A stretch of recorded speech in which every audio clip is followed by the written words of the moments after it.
let's have a look to some examples. So we come back to the difference between incremental and radical innovations. Only 10% are new to the world. Before looking at radical innovation, let's have a look to incremental innovation. A good example of continuous product improvement is found in the car sector. For example, Volkswagen improved from 1974, the first version, until 2020, the version 8, the product continuously. In terms of materials used, in terms of electronics, in terms of technologies, all this in order to improve the driving comfort, but also improve the security of the passengers and the road security. A new VW is here. Go, Volkswagen Compact.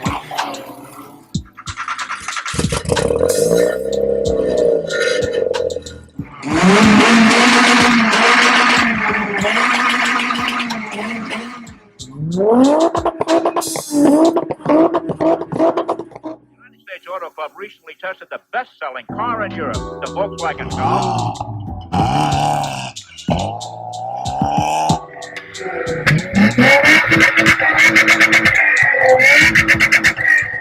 On the road of life, there are passengers and there are drivers.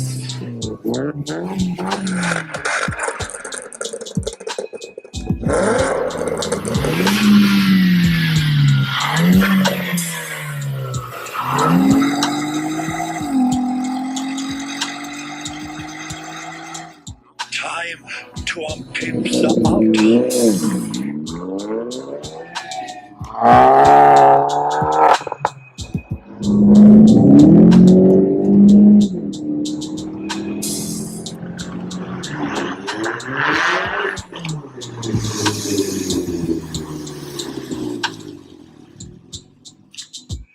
Volkswagen, das Auto.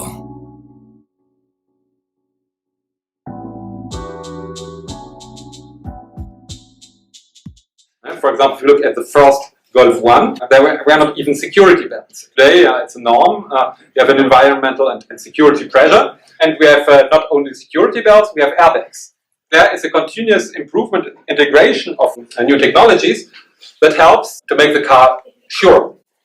It is not at all anymore done with iron or metal. It's now a composite material which makes the car less heavy and even more stable in cases of accidents. So there's an improvement also in terms of materials that are used. There's an improvement in terms of a purely mechanical car to an electric car and a lot of electronic devices making driving sure, ABS, or autonomous functions in order to help you to park.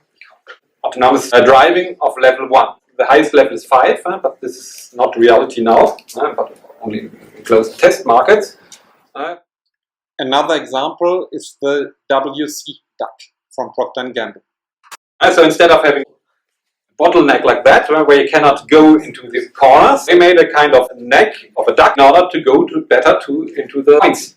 This is an example of how basic products can be improved in order to differentiate the product. At the beginning, when Procter & Gamble brought out this bottleneck, it was a real competitive advantage. Everybody's doing that, but you see, the main problem of innovation is imitation. So whenever somebody has a good idea, it is very easily and very quickly imitated. But indeed, these product improvements create a superior benefit for customers. Another example of continuous innovation is the example of laundry detergent. If we take the example of Ariel, it was launched by Procter & Gamble in 1967. It was a classic washing powder. And washing machines just emerged, were launched into the laundry room, and people over the world rejoiced this new, easier way of washing.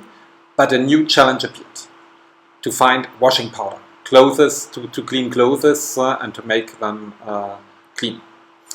So the Procter & Gamble Technology Center invented the washing powder. 20 years later, in 1985, a continuous innovation was done, and the washing powder was replaced by the first liquid detergent. In the years 2000, Procter & Gamble brought them the change of pace and brought on the market the liquid tabs in order to have even less rubbish and to increase the washing capacity. Then in 2008 they brought out aerial Actilift, which was even more efficient, aerial gel, which offers a convenient bleach-free way to clean clothes, even in a cold wash. This was also environmentally more friendly. Then in 2012 they invented the aerial pots for the first time, and it's also a liquid tap, and it was the most advanced aerial detergent designed to tackle over 900 laundry challenges. So you can see with the example of aerial laundry detergent how progressive continuous innovation improves benefits for customers and improves competitive advantages for firms. With these outstanding innovations, Procter & Gamble not only reduced the package size and the weight, because formerly the washing detergent was very heavy, going until 8 kilograms, but it also reduced the negative outcome on the environment, so it's a very important win-win situation, and reduced also the cost by reducing the amount of packages. So 1/4 of incremental innovation is only product improvement. 10% is related to cost reductions. That is that firms only reduce packaging in order, this is one example, in order to make the products less heavy. So it's a win-win situation. Firms make money savings, and customers also, because when they only buy a recharging unit, it is less expensive, and they protect environment. So we have a even triple win situation: environmental protection, more convenience, and a cost reduction, which increases the benefits of the firms, but it can also increase the purchase, the available income of customers by making economies, as they have to pay less for the packaging. You have a small part of incremental innovation, which is average 5%. A minor part is only a repositioning. The concept of positioning has been widely discussed in the product and innovation management literature. Brand positioning involves establishing key brand associations in the mind of consumers and other important constituents to differentiate the brand and establish competitive superiority. A positioning strategy is conceived and implemented by showing the brand's superior product attributes, price quality, usages compared to the competitor's position. On the other hand, existing brands can be repositioned. Repositioning occurs when companies decide to move to a more favorable strategic positioning while abandoning the previous positioning to renew the brands. Repositioning is seen as the adaptation of the business to the changing, volatile environment, to changing market conditions, representing a fundamental change in the firm's value proposition. Repositioning becomes also necessary because of the launch of new products from the competition, changing consumer preferences, appearance of new market categories, an initial launch error, or the need to change the perception of the company in the mind of existing and potential customers.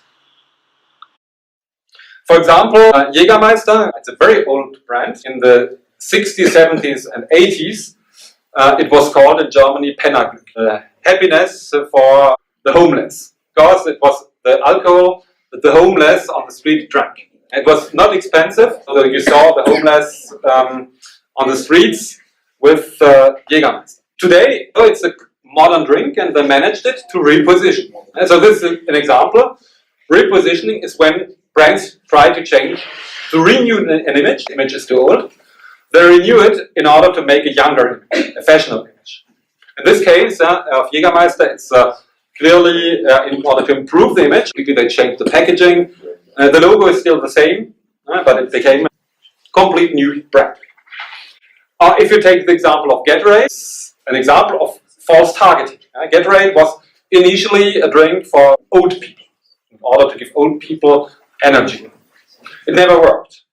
Old people never adopted Gatorade. Then they thought to reposition Gatorade to a sports brand an energy drink for sports people. In the cosmetic industry, repositioning plays a crucial role since beauty products promote a sense of emotional well-being in women, making them to feel more satisfied, successful, powerful, and with lower levels of stress. Repositioning to new trends is thus very important.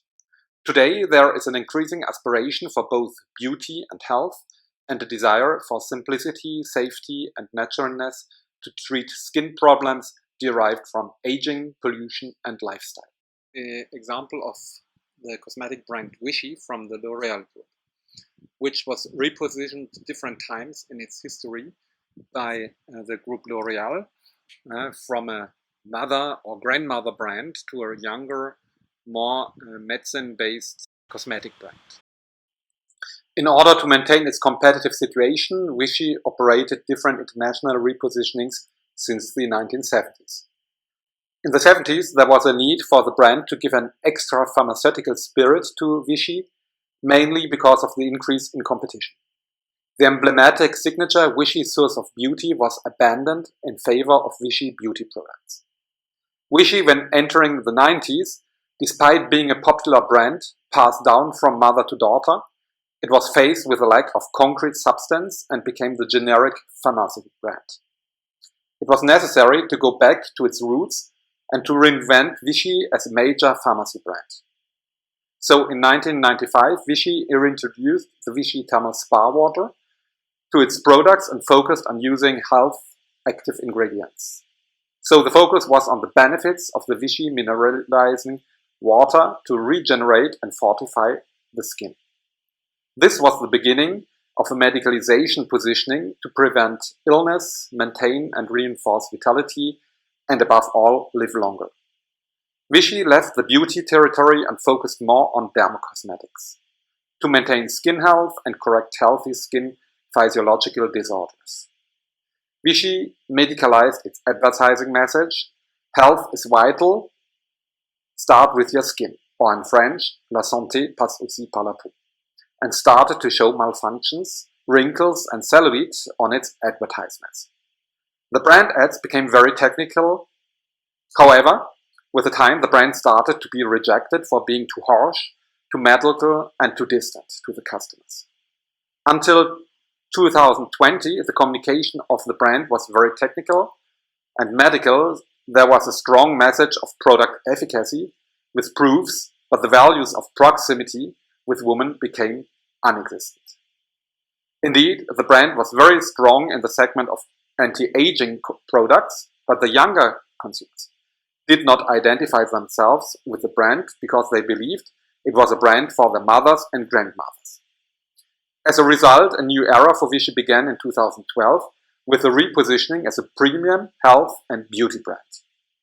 The advertising slogan became "Ideal skin is no longer just a dream" and represent the new mission statement behind the brand's renewal. The new image of Vichy was communicated through a more positive and dynamic approach. Vichy's new communication was now more dynamic, younger, closer to women and more relevant to them. Up from 2016, the brand reinforced the positioning that Vichy has been present in the cosmetic market for almost 100 years and re-emphasizes again that Vichy's spa water is superior by making the skin stronger and healthier. The brand thus wants to reinforce that it's present in all stages of women's life, including young women's lives, and uses on its product a superior thermal spa water. And finally, we have line extensions, another big part of incremental innovation. This is when brands include a new category to existing categories. For example, Lipton from hot tea to iced tea.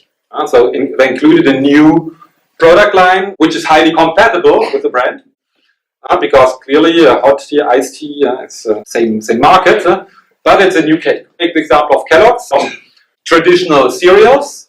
They launched cereal bars and now even ice cream. So they went in a complete new category. The motivation behind that is clearly to increase the consumption frequencies. Because clearly, what is the problem with cornflakes? If you want to consume it, how can you consume it? You need a bowl, you need a spoon, you need milk.